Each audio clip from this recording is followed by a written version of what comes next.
Bom dia, boa tarde, boa noite. Nós somos o grupo 5 da matéria de interação humano-computador e nós vamos apresentar quanto ao projeto SIGA. A nossa equipe é composta pela Ingrid da Cruz Galvão, por minha pessoa, Matheus Afonso, pelo Matheusinha Monteiro, pelo Paulo Vitor, pelo Thiago Mesquita e pelo Vinícius Eduardo. O nosso projeto basicamente é o SIGA, que é uma ferramenta disposta a universidades que facilita o processo de interação do aluno, do professor com a universidade, com o sistema que ele precisa se comunicar. Ele basicamente atende a diversos tipos de usuários e fornece funcionalidade específica para cada um deles. Por exemplo, o aluno necessita realizar matrículas, saber qual que é a atividade que precisa realizar, ver a frequência, suas notas. E o professor precisa criar as atividades que o aluno tem que fazer, registrar a frequência das matérias, entre outros. Esse sistema basicamente consolida tudo isso e facilita todo o processo, toda a comunicação, todo o desempenho que vai ter do aluno, do professor, do funcionário durante todo o período. E basicamente esse é o SIGA atual que nós temos. São duas telas, uma da página inicial dele e uma de uma página de consulta. E pode passar o slide. Bom dia, professor. Sou o Thiago. Vou falar um pouco agora do nosso objetivo.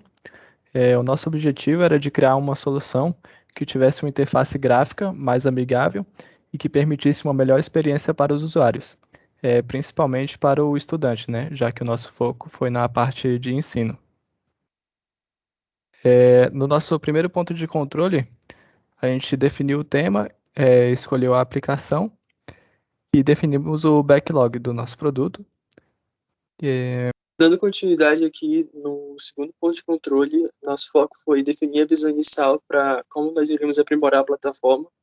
E nós, nesse ponto de controle, entregamos a definição das histórias de usuário, que foram utilizadas como o guia, né, para ter as principais funcionalidades que deveriam ser entregues. A elaboração da pesquisa e dos resultados, que serviram para coletar insumos, né, para a elaboração do protótipo de média utilidade. E nesse ponto de controle, nós também elaboramos o protótipo de baixa fidelidade, já construindo uma visão, né, do que nós gostaríamos de fazer para melhorar o SIGA. Pode passar. E aqui no terceiro ponto de controle, nosso foco foi elaborar o protótipo de média fidelidade e avaliar os resultados dos testes desse protótipo, né? Então, coletando os insumos do questionário criado e respondido no ponto passado, nós criamos o protótipo de média fidelidade e avaliamos ele através dos testes. E aqui nessa imagem, né, eu estou trazendo aqui também o resultado dos testes que já foram apresentados, mas retomando novamente aqui, né, o heatmap e algumas questões ali que foram respondidas no teste. Olá, aqui é a Ingrid. No protótipo de alta fidelidade foi utilizado o Figma para aprimorar a identidade visual. Também utilizados princípios de Gestalt, como proximidade, similaridade, continuidade, fechamento, figura fundo, região comum e ponto focal. E também foram utilizados 23 telas na prototipagem. Do terceiro ponto de controle para o último, intensificou a elaboração do protótipo de alta fidelidade e definição de identidade visual. E agora vamos mostrar o produto final. Meu nome é Paulo Vitor e agora eu vou mostrar um pouco da identidade visual que a gente construiu, né, nesse projeto. Para tentar manter uma uniformidade entre as telas, já que a aplicação era muito grande, a gente teve que dividir entre o grupo para conseguir concluir o escopo que a gente tinha definido no começo. A gente criou a identidade visual com as fontes que a gente ia utilizar, e aí a gente definiu que utilizarmos a Nunito, Sans, a Robot e a Open Sans. Olá, meu nome é Matheus Monteiro e eu vou falar um pouco também sobre as cores da nossa identidade visual. Essas cores foram totalmente baseadas na paleta de cores disponibilizada pela Universidade de Brasília. Então, a gente tem elementos aí como o verde, o azul, o amarelo, que sim, existe na identidade visual da Universidade de Brasília, mas não é tão usado assim. O preto, o cinza e o roxo. Abaixo a gente tem as tonalidades que são aceitas por essa paleta de cor, lembrando que ela é totalmente regulamentarizada. E o vermelho, que é o mais destacante aí dessa paleta, a gente utilizou basicamente para poder fazer os botões de perigo, né? Se você for retirar uma matéria, esse tipo de coisa, ou mensagens que exigem uma atenção maior do usuário. Outra coisa que a gente tentou definir também em padrão foi os campos de entrada de texto, né? Então aqui a gente colocou alguns exemplos como o campo normal, né, no canto esquerdo ali, o campo preenchido com a borda vermelha, se caso tivesse algum erro, com a verde e azul, e assim por diante, para tentar manter o padrão. E a questão de ícones e avatares, a gente pegou os mais parecidos possíveis com o que está disponibilizado atualmente no Aprender 3, que é uma identidade visual muito bonita, né? Que é azul, já tem já tudo bem pré-estabelecido.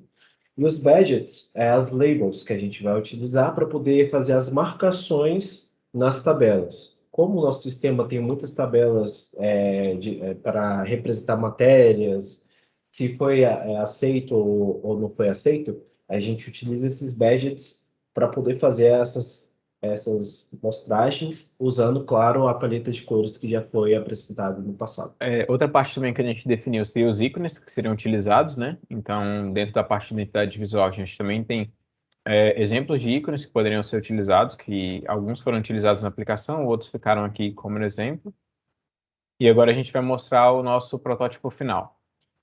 Aqui é o Vinícius, né, dando continuidade na apresentação do produto final. Aqui a gente tem a página inicial, a página home, né, e que com essa página home o objetivo era conseguir consultar o índice acadêmico, consultar, visualizar as matérias em seus locais e mostrar também as principais funcionalidades disponíveis na aba Ensino, né, através de diminuir a quantidade de textos, de menus com textos e drop-downs utilizando ícones significativos.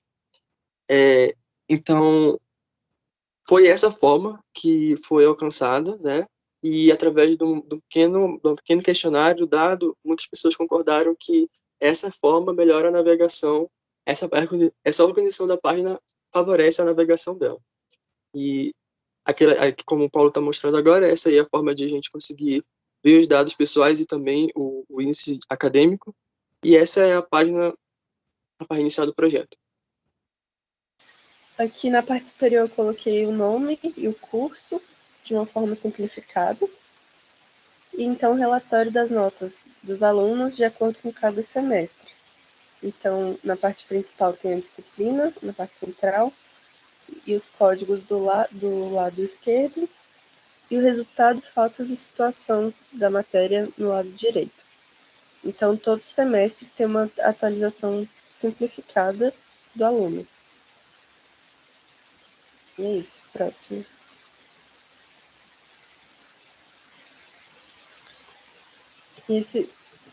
Agora sobre consultar os índices acadêmicos, tem um pouco mais de detalhe nas informações do aluno em cima, na parte superior, mas na parte principal é mais resumido, tem basicamente o índice, né, o IRA e o MP.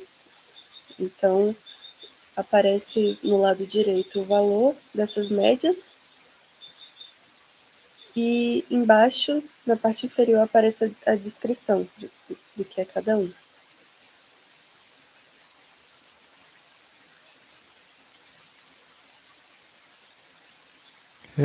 Vou falar um pouco agora sobre a parte de preenchimento de avaliação institucional. Nessa tela, eu coloquei um botão indicando onde seria para preencher uma avaliação, explorando o princípio de ponto focal de Gestalt. Na parte de preencher a avaliação, foram explorados os princípios de similaridade e continuidade. Pode-se ver que a primeira mensagem está destacada em outra cor para se diferenciar das questões. E na continuidade, né, que ficou uma pergunta embaixo da outra, e novamente o de ponto focal no botão de enviar a avaliação. Na parte de consultar o resultado da avaliação, também ficou semelhante a de consultar uma avaliação anterior, que é só o ícone que ficou de diferente. Falando agora um pouco do design da tela de matrícula em uma disciplina, a minha primeira ideia, desde o começo do semestre, foi colocar uma forma de identificar as matérias que o discente tem atrasadas no curso, né? Que estão até descritas aqui no layout de alta fidelidade, através dessa cor vermelha aqui em cima, né? Indicando o semestre, então para indicar que está atrasado. E as que estão azuis aqui são que são ou no semestre atual ou de semestres futuros, né? Resumo do discente para dar uma visualização aqui bem clara para ele. E essa parte de porcentagem do curso que é concluída é o estado atual. E o estimado é aquilo que ele, conforme ele vai selecionando as matrículas embaixo, vai sendo atualizado, para ele ter uma noção. Então se eu pegar essa quantidade de matérias, eu vou finalizar o semestre com 56% do curso concluído, por exemplo. Logo embaixo a gente tem a parte de filtrar as disciplinas, né, para facilitar aqui a busca de uma disciplina. Eu só clicar aqui em filtrar, seguindo o exemplo do matrícula web, como eu tinha comentado anteriormente em outro ponto de controle. Eu utilizo essa tela aqui, que permite ele selecionar os horários que ele quer filtrar, ou ele pode buscar pelo nome aqui da disciplina, ou por semestre. Outro ponto que eu tinha me esquecido é que na recomendação, se ele clicar em alguma disciplina, vai aparecer para ele esse modal aqui, para ele poder selecionar a turma que ele deseja daquela disciplina, e após ele clicar em continuar, vai vir para essa confirmação com os detalhes do curso e do horário da turma que ele escolheu. Aqui para baixo vem a listagem das disciplinas, né? E aí eu coloquei informações como turma, o horário, vem um badge aqui de conflito ou sem conflito, então conforme ele vai selecionando nas matrículas, isso aqui vai sendo atualizado para identificar se aquela turma tem conflito ou não com alguma outra. E também a visão se está ocupado ou não, e o botão de matricular aqui no canto direito. Outro ponto também interessante aqui, depois que ele selecionou uma disciplina para se matricular, ela vai ter um badge agora na parte superior com o texto solicitado para identificar que aquela disciplina ele já se matriculou, né? Já fez o pedido de matrícula. Logo abaixo vem um resumo final das disciplinas que ele selecionou e novamente vem com o botão o badge, na verdade, sem conflito, né? Informando que não tem conflito ali, e um botão para ele poder retirar aquela matrícula, caso ele desista. Nessa tela aqui, um dos primeiros princípios de Gestalt que eu tentei utilizar foi de proximidade, né? Então, elementos que fazem parte de um grupo, eu tentei deixá-los de forma próxima, né? Para dar essa ideia de um grupo só e não grupos distintos. Outro princípio foi o da similaridade, então elementos que são similares, por exemplo, essa listagem aqui em recomendações de disciplinas de uma disciplina específica, ela tem o mesmo layout, né? A mesma aparência dos outros, para dar essa ideia de similaridade. Um outro princípio foi o da continuidade, que pode ser percebido aqui na parte de listagem de turmas de uma disciplina, né? Como todos os elementos estão em linha. E o último princípio foi o de figura fundo, né? Através dos modais que vão sendo abertos e tudo mais. Eu realizei um teste agora no final sobre essa tela aqui de alta fidelidade, perguntando aos usuários se eles acreditavam que essa interface os ajudaria a realizar uma matrícula nas disciplinas. E a média de respostas em uma escala de 1 a 5, sendo 1 muito pouco e 5 muito alto, foi de 4,64. Então deu para perceber que consegui cumprir o objetivo, né, dessa tela. E realizei também um outro teste em cima desse modal aqui, que foi perguntando se a pessoa conseguiria selecionar a turma dela com facilidade ou não. Mesma coisa, escala de 1 a 5, e a média deu 4,79. Sobre a sessão de retirar a matrícula, eu fiz uma descrição em cima, mas a respeito do que era a página e como funciona. E na sessão principal eu coloquei mais ou menos como a parte de realizar a matrícula de forma simplificada, mas com a opção de marcar, para o aluno selecionar quais disciplinas trancar. Né? E logo abaixo tem a opção de confirmar se sou ou não robô, para ser mais uma garantia, né? Ali, quando a pessoa quiser, para não marcar... Nossa, gaguejei muito agora. Peraí, vai de novo. Tá, então, sobre a parte de retirar a matrícula, eu fiz uma breve descrição sobre a página em cima, e na parte central coloquei mais ou menos no estilo da parte de realizar a matrícula, mas com as opções para marcar, para o aluno escolher quais matérias que ele quer retirar. E tem a opção de marcar confirmação 2 vezes, com esse de eu sou ou não robô. Então, foram utilizados os princípios de proximidade, similaridade e região comum, e também nos testes que foram realizados, teve 69% de votos para achei bem completo. Né? As outras opções eram achei mediano, faltou informação, eu não gostei, poderia melhorar bastante. E no final, 5 estrelas foi a maior parte, 54%.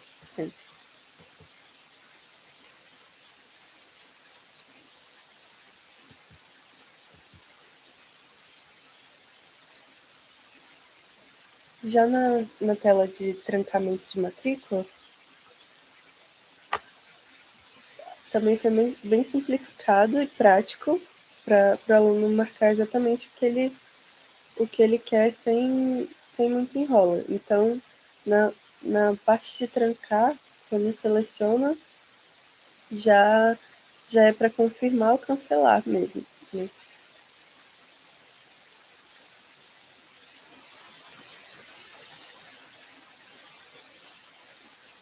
Microfone, Ingrid, por favor. Essa aqui é a parte da suspensão de programa. Essa foi uma das abas das páginas que não foram muito mudadas desde do protótipo média fidelidade, onde a maioria dos usuários tinha respondido que ela era bastante intuitiva e ela é bem simples, na verdade.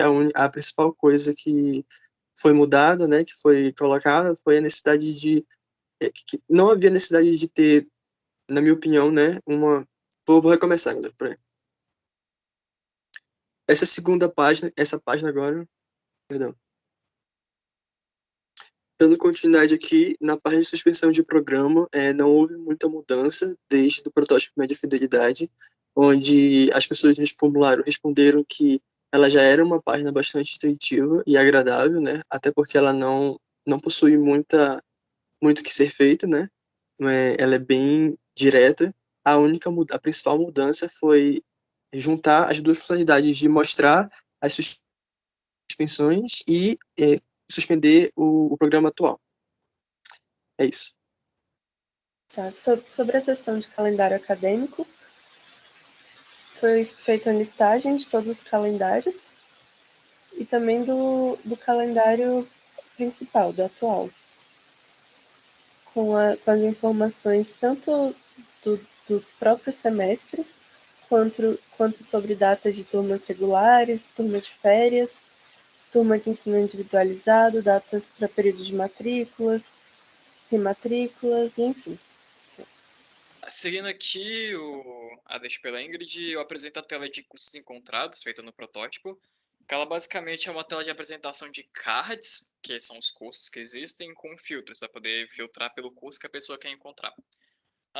Toda essa tela, como a tela de componentes curriculares, e pode passar para a próxima também, e a tela de estrutura curriculares, elas aplicaram muitas coisas de Gestalt como região comum, continuidade e similaridade, por conta de serem 3 telas com basicamente a mesma estrutura existente e basicamente ser extremamente parecida. Elas remetem às histórias de os user cases 33, 34, 35 e 36, que é o do calendário acadêmico, o de curso de componente de estrutura. Pode passar. E as 3 também apresentam telas de informações, telas que de fato apresentam o que o card que foi filtrado entrega. Pode passar para a próxima também. E também elas aplicam os conceitos de Gestalt, que também são telas muito parecidas. Então, esse foi o nosso projeto final do SIGA. A gente vai disponibilizar o link do nosso Figma aqui com o projeto final, no qual você vai poder acessar e ver um detalhe melhor aqui de cada tela que foi desenvolvida. Obrigado.